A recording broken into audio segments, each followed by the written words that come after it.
Theoretical stage پہ کچھ اختلاف اور باقی مضبوط دلائل ہیں، مگر جب وہ لا بن جائے گا تو اس میں ایکسیپشن نہیں ہوگی یا بہت کم ہوگی، وہ بھی کسی ایسی ذات کی مرضی سے جو قوانین کو مبدل کر سکتا ہے۔ اس لیے جب سائنس کی تحقیق و جستجو قرآن کی کسی آیت کے مقابل آ جائے اور اس کو ایکسپلین کرنا شروع کر دے تو خاتون حضرات مجھے یہ بات بتائیے جو میں آج بڑی ضروری پوچھنا چاہتا ہوں کہ وضاحت قرآن کے لیے ہم کس کو رجوع کریں؟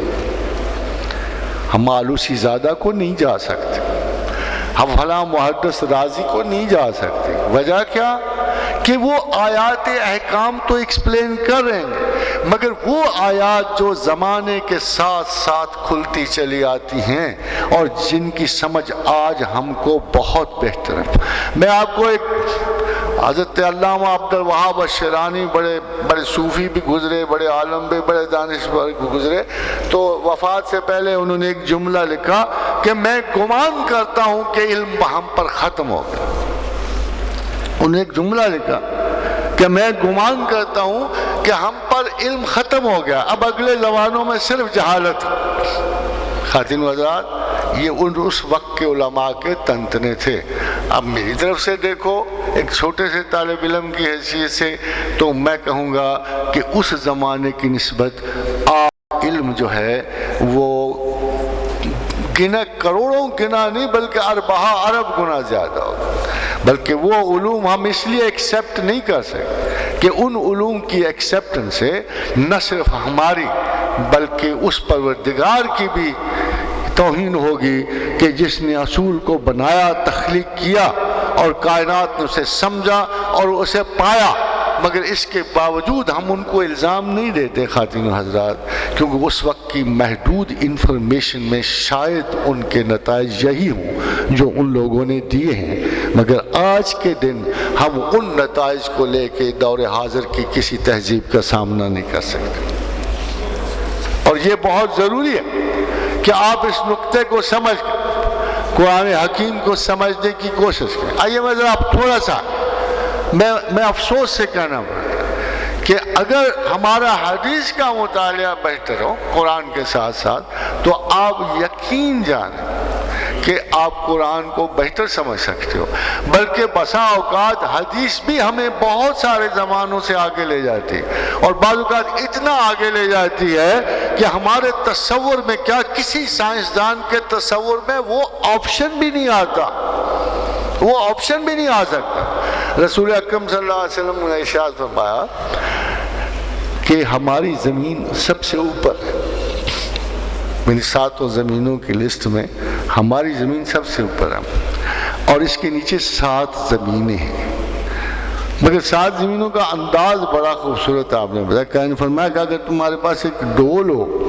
اور اس کے ساتھ رسی ہو اور وہ لٹکائے جاؤ تو تمہاری رسی ایک نہ ایک دن 7ویں زمین پہ پہنچ جائے گی۔ خاتون حضرات کا یہ مثال اس زمانے کی ہے، چیزیں اس زمانے کی ہیں، مگر کیا آپ کو پتہ ہے کہ ہم کیا آج تک ٹریس کر چکے ہیں کہ ہماری زمین سب سے بالائی ہے یا زیریں ہے، اور کیا کوئی ذریعہ ایسا موجود ہے کہ ہم زمین کے نیچے جا کے دوسری زمین ڈھونڈ سکیں؟ ایسا کوئی پاسبلٹی نہیں۔ مگر اس سے ذرا ایک اور نقطہ ذرا اپنے ذہن میں کی کہ حضور نے فرمایا اگر ایک ڈول پھینک دوں اور پھینکتے جاؤ تو وہ 7ویں زمین تک پہنچ جائے۔ اس کا مطلب یہ ہے خاتون حضرات کہ جو کائناتیں ہیں بڑی ترتیب سے ایک دوسرے کے اوپر ہیں، ان کے لاز وہی ہیں، اور کبھی ایک زمین دوسری زمین کے نیچے سے ہٹی نہیں ہے، حالانکہ مسلسل گردش جاری ہے، مسلسل روانی ہے، مگر وہ اس طرح بنائی گئی ہیں، اللہ تعالیٰ نے ان کی ایسی حکمت سے تخلیق کی ہے کہ اگر ڈول پھینکتے تو بھی 7ویں زمین تک سیدھا جاتا، آج پھینکتے تو بھی جائے گا، اور کائنات ختم ہو جائے تو بھی اس زمین کی سیدھائی اور اس کا پیٹرن یہ ہے کہ ایک زمین کے نیچے دوسری اور دوسری کے نیچے تیسری۔ خاتون حضرات اتفاق بہت سارے ہوتے ہیں اور ایسے سوال آپ فرض کیجئے حضرت ابن عباس رضی اللہ تعالیٰ عنہ کے پاس ایک شخص گیا اور کہا کہ یہ قرآن میں کبھی زمین کے دہور کا مسئلہ اٹھتا ہے، پھیلاؤ، اور کبھی تو اللہ کہتا ہے میں نے آسمان پہلے بنائے، کبھی فرمایا کہ زمین کا دہور بعد میں ہے، تو یہ سمجھ نہیں آیا۔ تو آپ نے فرمایا کہ ہاں یہ سچ ہے کہ اللہ نے زمین پہلے بنا، پھر کائنات کو درست کیا، پھر واپس پلٹ کے اس نے زمین کو تندرست فرمایا۔ کیا یہ ممکن ہے کہ اس قسم کی ٹاپ کاسمولوجیکل باتیں 1500 برس پہلے کی جائیں؟ یہ اللہ کے رسول اور ان کے اصحاب کا فیض تھا۔ Those who used to understand those things with the wisdom of prophets، اور یہ ان کو بھی کبھی مغالطہ نہیں ہوا اشیاء کے بارے میں، جیسے مغالطوں میں آج کی کم علمی اور کم ذہنی اور اسکولیائی تہذیب سے پیدا ہوتا ہے۔ یہ اسکولیائی تہذیب وہ ہے جہاں مذہب کو احکام پر بھی تقسیم کیا گیا اور خیال پر بھی تقسیم کیا گیا، مگر کسی نے آگے جا کر دور حاضر کے چیلنجز قبول کرتے ہوئے قرآن کی وضاحت اس طرح نہیں کی۔ اب ذرا سنیے اللہ کیا کہتے ہیں، ثم استوى الى السماء وهي دخان، بلند ہوا آسمانوں کو اللہ، اور وہ دخان تھا۔ دخان کے ترجمے پہ مفسرین کا کبھی اتفاق نہیں ہو سکا، سوائے اس کی بہترین ایکسپلینیشن پھر اسی صحابی رسول سے آئی۔ ابن عباس نے فرمایا وہ دھواں جس میں پانی ملا ہوا، وہ دھواں جس میں پانی ملا ہوا۔ اندازہ کیجئے کہ قرآن حکیم کے دخان اور آج کے بالا ترین سائنسی افکار میں ایک چیز تھوڑی سی مشترک جا رہی ہے، اگرچہ فائنلٹی کو نہیں پہنچی، وہ یہ کہ اس کائنات کی تخلیق سے پہلے صرف عظیم الجثہ خوفناک بادل تھے، کوئی اس وقت تخلیق نہیں ہوئی تھی، اور صرف بادل تھے۔ اور بادل بھی کیسے کہ جن میں ریڈیشنل سرکلز چل رہے تھے، خوفناک ریڈیشنل بادل تھے، اور جو سولیڈیفائی ہو کے کائنات بننے شروع ہو۔ یہ تو اللہ کے بعد آج کے انسان کی یہ تحقیق ہے، and it almost it is reaching final, جیسے بگ بینگ کی تھیری فائنل ہو رہی ہے، یہ بھی فائنل ہو رہی ہے۔ مگر خواتین و حضرات ذرا بیچ میں رسول اکرم صلی اللہ علیہ وسلم کی بات بھی سن لیں تو آپ کو پتہ لگے گا کہ ہم کس کے علم کو کس طرح ہم ریجیکٹ کرتے ہیں اور ایکسیپٹ کرتے ہیں۔ حضرت ابو عقیل رزینی نے پوچھا کہ یا رسول اللہ صلی اللہ علیہ وسلم کہ اللہ جو ہے وہ تخلیق کائنات سے پہلے کیا کر رہا تھا؟ ابو عقیل رزینی نے رسول اکرم صلی اللہ علیہ وسلم سے پوچھا کہ اللہ اس وقت کیا کر رہا تھا، کہاں تھا؟ اینا کان ربنا یخلق الخلق، کہ اللہ تخلیق کائنات سے پہلے کیا کر رہا تھا؟ میرے خیال ہے کبھی کبھی ہمارا بھی ذہن اس قسم کے سوال پوچھنے کی جسارت کرتا ہے، اگرچہ ہم بے جواب لوٹ آتے ہیں۔ تو رسول اکرم صلی اللہ علیہ وسلم نے فرمایا کان فی امائن، بادلوں میں تھا۔ فرمایا کہ کان فی امائن، بادلوں میں تھا، تحتہ ہوا وکما فوقہ ہوا، اس کے اوپر بھی ہوا تھی، اس کے نیچے بھی ہوا تھی، وہ بادلوں میں تھا۔ حضرت سمجھنے والا کوئی دانشور ہوتا، اس کو تھوڑی بہت ریسرچ کر لیتا، بجائے گریکس کے فلسفے پھرولنے کے اور رومن کی اناٹمی پھرولنے کے، اگر وہ اپنے ہی نبی کے چند کلمات پہ غور کر لیتے تو آج رسل کی بجائے صدی آپ کی ہوتی۔ افسوس یہ ہے کہ قرآن آگے بڑھتا رہا، لوگ پیچھے جاتے۔ One of the major drift came کہ جب وہ سادہ سے قرآن سمجھنے والے چلے گئے، جب وہ محمد رسول اللہ صلی اللہ علیہ وسلم کی باتوں پہ یقین کرنے والے چلے گئے، جب وہ قرآن کی سادہ فرسٹ میننگ سے گریز کرنے والے چلے گئے، تو گریک فلسفی آ گئے، فارابی آ گئے، رازی آ گئے، ابن رشد آ گئے۔ کسی نے ابن رشد سے پوچھا کہ تو اتنی بڑی بڑی باتیں کرتا ہے، کیا عاد و سمود کے انجام سے نہیں ڈرتا؟ تو اس نے کہا انجام سے ڈرنا، مجھے تو یہ بھی نہیں پتا کنفرم ہوا کہ وہ تھے بھی کہ نہیں۔ خواتین و حضرات اس وقت تو آثار نہیں نکلے تھے، آج ضرور عاد و سمود کے آثار نکل آئے ہیں، اور کنفرم ہو گئے ہیں۔ کتنی عجیب سی بات۔ اور قرآن کے محاوروں کو نہ سمجھتے ہوئے جب ہم اس کے فرسٹ معنی نہیں سمجھتے تو ہمارے لیے کیا پرابلم نکلتے ہیں، ذرا غور کی۔ اور سلیمان نے پھر ہدہد کو بھیجا ملکہ سبا کے پاس۔ اب مسلمان مفکرین بیچارے مصیبت میں پڑ گئے۔ سائنٹیفکلی ابھی کوئی ہدہد نہیں گیا تھا، یہاں سے امریکہ نہیں گیا تھا، برطانیہ گیا تھا، ابھی تک انگریز نے کوئی ہدہد نہیں بھیجا تھا ہماری طرف۔ وہ بیچارے فکر انگریز کے غلام تھے، ان کو سمجھ نہیں آئی۔ اب انہوں نے اس کا ترجمہ کیا کیا؟ موصوفین نے، میں ایک کی بات نہیں کرتا، موصوفین نے ترجمہ یہ کیا کہ ہدہد کہ نہایت تیز رفتار انسانی قاصد کو کہتے ہیں۔ تو پرندہ نہیں ہو سکتا، it's impossible. Why it is impossible? غور کیجیے۔ میں کیوں کہتا ہوں نہیں یہ نہیں ہو سکتا؟ مجھے اس قسم کی بات کیوں پسند آتی ہے کہ میں اصل میں خدا کی حکمتوں پر اور طاقت کو صحیح طرح سمجھتا ہی نہیں ہوں۔ میرا تو خیال ہے he is just an elder fish، میری طرح ایک بڑا سا آدمی ہے، اس کے پاس بھی یہ طاقت نہیں ہو سکتی کہ ہدہد کو نا وہ بھیجے وہاں پر۔ مگر ہدہد نے واپس آ کر ایک اطلاع دی۔ اس نے اطلاع کہہ دی کہ اے پیغمبر، میں نے وہاں ایک قوم کو دیکھا ہے کہ جو سورج کی پرستش کرتے تھے، جو سورج کی پرستش کرتے تھے۔ بات گئی، سلیمان گئے، بڑے بڑے یعنی خوبصورت لوگ زمین نے نگل لیے، تقدیر نے کھا لیے، اللہ کے ہاں محفوظ ہو گئے۔ اور پھر ہم رہ گئے ان پہ غور و فکر کرنے والے۔ ہمارے زمانے میں سبائینز کے آثار نکل آئے، قوم سبا کی کھدائیاں شروع ہوئی۔ ابھی کو تھوڑے سے برسوں کی بات ہے، پہلا ستون نکلا، پہلا ستون لکھا تو پتہ لگا کہ یہ سورج کی۔ تو پہلا سب سے پہلا کامنٹ یہ لکھا کہ there lived a nation who worshipped sun. There lived a nation who worshipped sun. ہدہد تو بڑا اچھا ناظر نکلا، ایسا کمال کا جاسوس نکلا، مگر خاتون حضرات ان کو تعجب یہ تھا کہ یہ زبان کیسے سن لیں۔ اس زمانے میں کوئی ایسی جینیٹکس کی سٹڈیز بھی نہیں ہوئی تھی۔ پھر پتہ لگا کہ سلیمان نے چونٹی سے کلام کیا، قرآن نے کہا سلیمان نے چونٹی سے۔ اب بڑی پریشانی ہوگی ان کو، ہاؤ ٹو ایکسپلین دی قرآن۔ چونٹی تو بہری ہے، نہ سنتی ہے نہ بولتی ہے، چونٹی سے کیسے کلام؟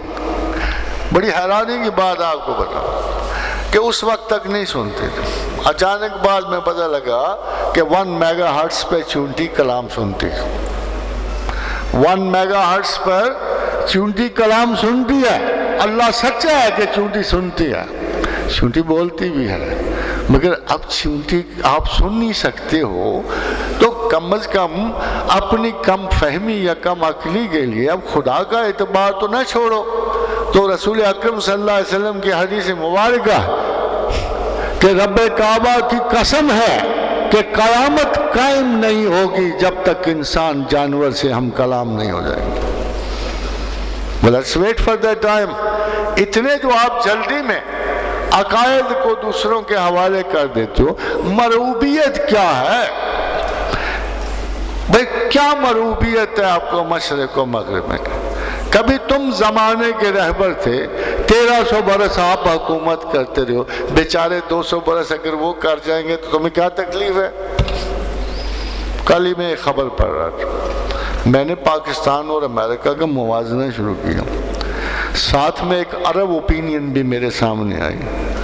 کسی عرب شہزادے سے پوچھا بھائی تمہاری کرنسی کا کیا حال ہے؟ اس نے کہا میری کرنسی کا کیا حال ہے؟ میرے پیچھے سمندر ہے سونے کا، میرے پاس تو تیل پڑا ہوا ہے، میری کرنسی کو کون چھو سکتا ہے؟ اللہ پاکستان کی کرنسی بہت برا حال، بہت برا حال، بدترین حال۔ کیوں بھائی؟ اس کے پیچھے 15,000 بلین ڈالر کا کوئلہ پڑا ہوا، کوئی 3 سے 10 کھرب کا سونا پڑا ہوا ہے ریکوٹک، 40 ارب کا ڈالرز کا لوہا چنیوٹ میں پڑا ہے، نکالا نہیں جا رہا۔ اوپن پٹ مائن مائن کھڑی ہے سوات میں وہ اس کی بھی مالیت خربوں کے برابر ہے. ابھی ذخیرہ بگٹی میں نکلا سوئی سے دگنا.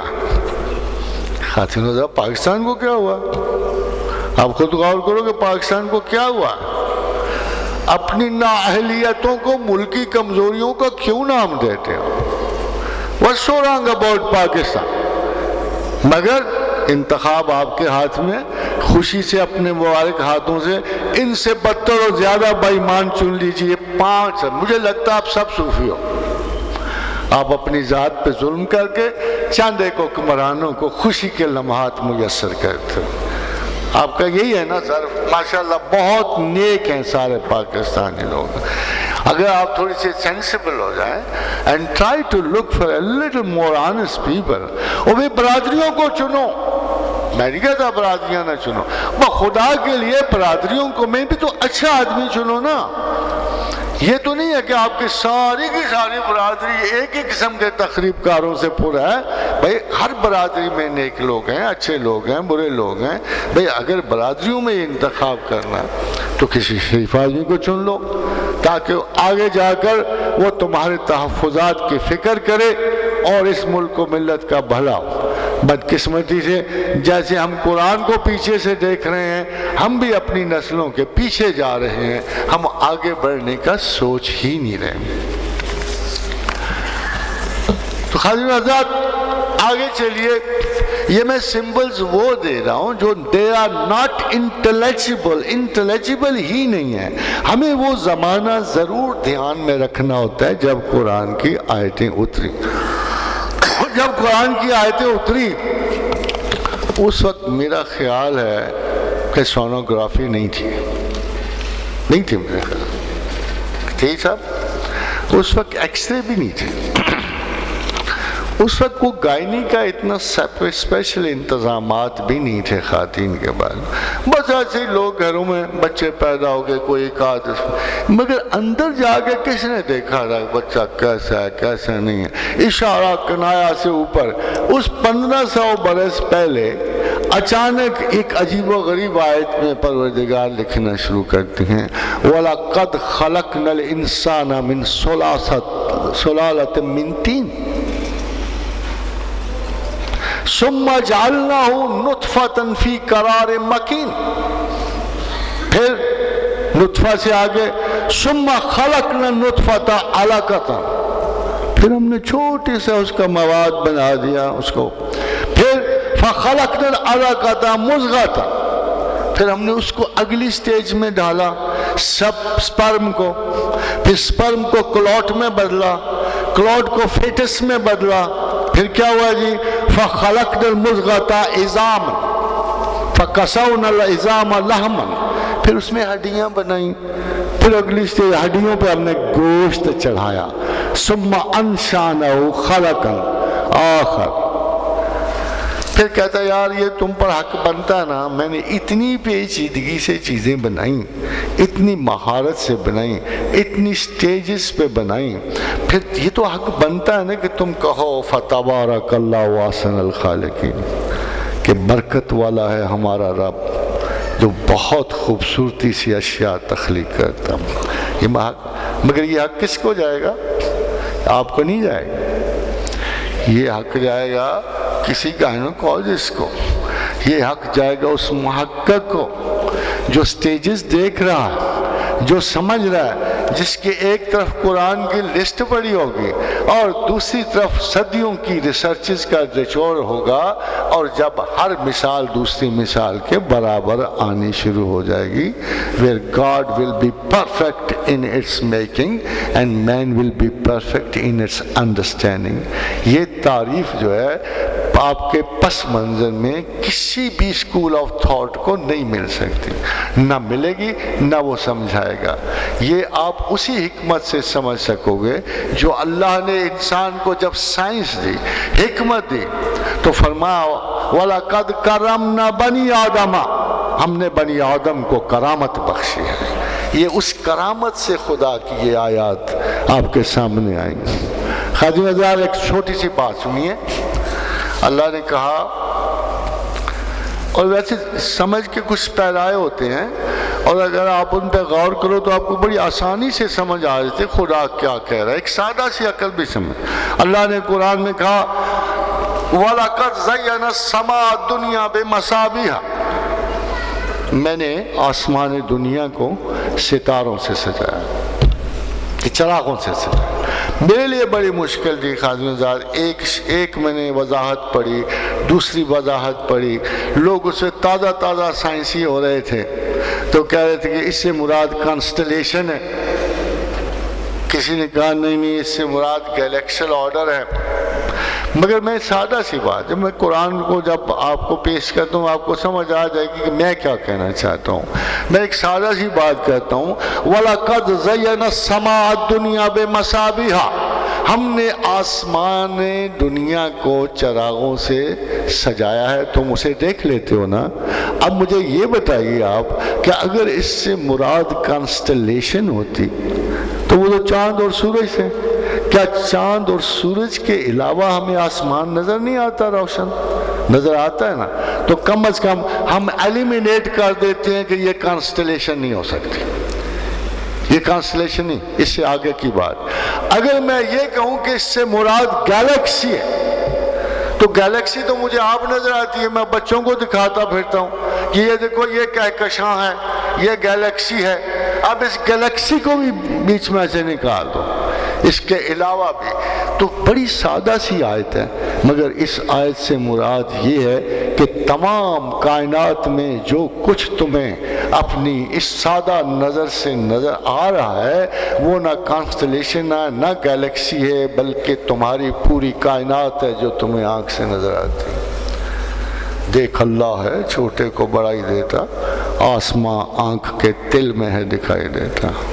تو اس سے کوئی اور چیز مراد نہیں ہوگی، اس سے مراد ہر آسمان سے مراد ایک یونیورس ہوگا۔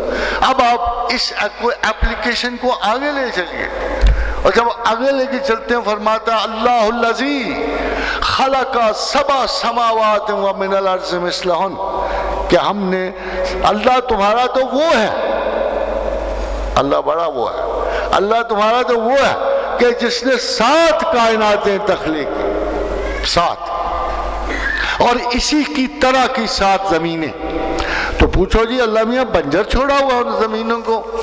کیا ہم ہر دور میں کسی نئی زمین پہ جائے؟ وہ تو پکنک کے لیے چلو ہمارے کچھ بندوبست ہو جائے، ہم تو بڑے لاڈلے ہیں نا، ایک ہی زمین ہے، ایک ہی انسان ہے۔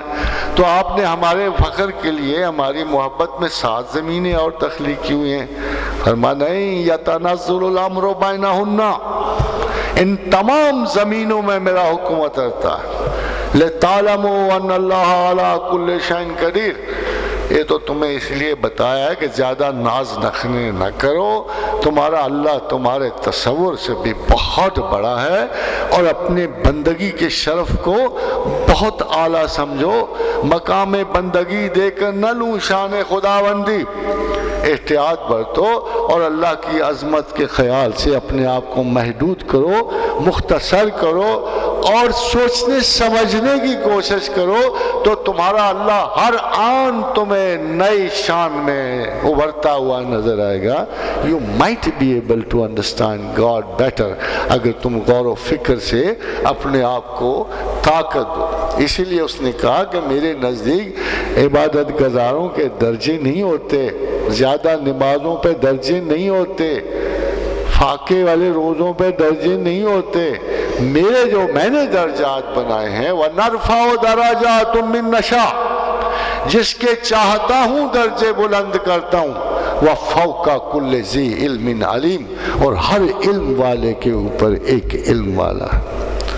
کمال کی بات ہے کہ آپ تصوف میں اب ان تمام جاہلوں کو ڈھونڈتے پھرتے ہو۔ وہ سینٹ پال کی طرح مشہور ہے کہ موصوف بہت بڑے ولی تھے، تو کوالٹی پتہ کیا لکھی ہوئی ہے؟ 12 برس نہائی نہیں تھے،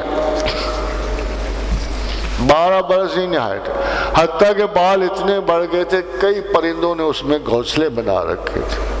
بھائی اس قسم کے فقیر بننے کی آپ کو کب کا علامت؟ وہ ادھر حضرت جابر بن عبداللہ انصاری سے روایت ہے کہ بال لمبے لمبے تھے تو بکھرے بکھرے رہتے تھے اور کوئی کیئر نہیں کرتے۔ اللہ کے رسول نے دیکھا اور کہا ان کا احترام کر،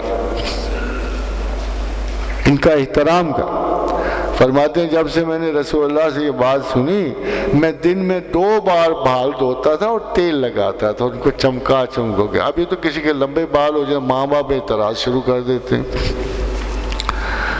تو خادم حضرات، جب ہم اس زبان سے اس زبان میں آتے ہیں تو سب سے بڑا اور مشکل مرحلہ یہ ہے کہ ہمیں پاسٹ کی میراث میں کوئی وضاحت نہیں ملتی، نہ کسی عالم کے پاس، نہ کسی دانشور کے پاس کوئی وضاحت نہیں ملتی۔ پھر ہمیں اس چیز پہ بھروسہ کرنا پڑتا کہ جو ہمارے پاس موجود ہے، یہ بے پناہ بکھرتا ہوا علمی رسوخ، ہر روز نئی ایجادات سے بھرپور ایک زمانہ، ایک عصر جس کی ہر گھڑی انسانی تفکر سے بدلتی ہے اور نئے شواہد لے کے ابھر رہی ہے۔ ہمیں اپنے زمانے کے آثار و شواہد پہ تکیہ کرنا پڑتا ہے۔ ہمیں اس علم کو جاننے کے لیے، اللہ کے علم کو سمجھنے کے لیے علوم جدید اور انکشافات حاضرہ کا آسرا لینا پڑتا ہے۔ اور اسی وجہ سے جب ابن عباس سے پوچھا گیا، اے ابن عباس آج تم زندہ ہو، ہمیں قرآن میں کوئی اشکال پڑتا ہے، کوئی غلط فہمی ہوتی ہے تو ہم تمہارے پاس آ جاتے ہیں، تم ہم پر مطالب واضح کر دیتے ہو، کل تم نہیں ہوگے تو ہم کس کے پاس جائیں، کس سے پوچھیں گے کہ قرآن کیا کہتا ہے؟ تو فرمایا القرآن یفسرہ الزمان، ہر زمانہ قرآن کی اپنی تفسیر کرتا ہے۔ تو کیا آج کے لوگ جو ہیں اس اثر سے پیچھے جا کے قرآن کی تفسیر کریں گے؟ I think you should be very alert in the understanding of the God's book۔ آپ کو صرف محاورہ چینج کرنا ہے، لینگویج کا وہ پیٹرن چینج کرنا ہے جس میں اس کی وضاحت آئی ہے۔ آپ اس کو پرانے مطالعہ بنے، ذرا غور کیجئے، who else but God could say so؟ اس لیے میں کہتا ہوں اگر پیچھے آپ کے پاس علم ہوتا، آپ قرآن تک آتے تو آپ یہ بات پڑھتے وَتَرَى الْجِبَالَ تَحْسَبُهَا، آپ قرآن کی یہ بات پڑھتے کہ تم سمجھتے ہو کہ پہاڑ کھڑے ہیں، تم خیال کرتے ہو، یس میں خیال کرتا ہوں، میں بچپن سے خیال کرتا چلا آیا، میرے آباء و اجداد خیال کرتے چلے آئے، اور اس سے بہت پہلے بھی لوگ پہاڑوں کو کھڑا سمجھتے رہے۔ جائے کہ 1500 برس پہلے کی بات ہے، وہاں کا ایسا تصور تھا کہ پہاڑی تو کھڑے نظر آتے تھے، باقی چیزیں منہ کرتے۔ مگر کمال کی بات ہے اللہ تمہیں کہہ رہا ہے وَتَرَى الْجِبَالَ تَحْسَبُهَا جَامِدَةً، تمہارا خیال ہے کہ پہاڑ کھڑے ہیں، وَهِيَ تَمُرُّ مَرَّ السَّحَابِ، یہ سرمئی بادلوں کی طرح اڑ رہے ہیں۔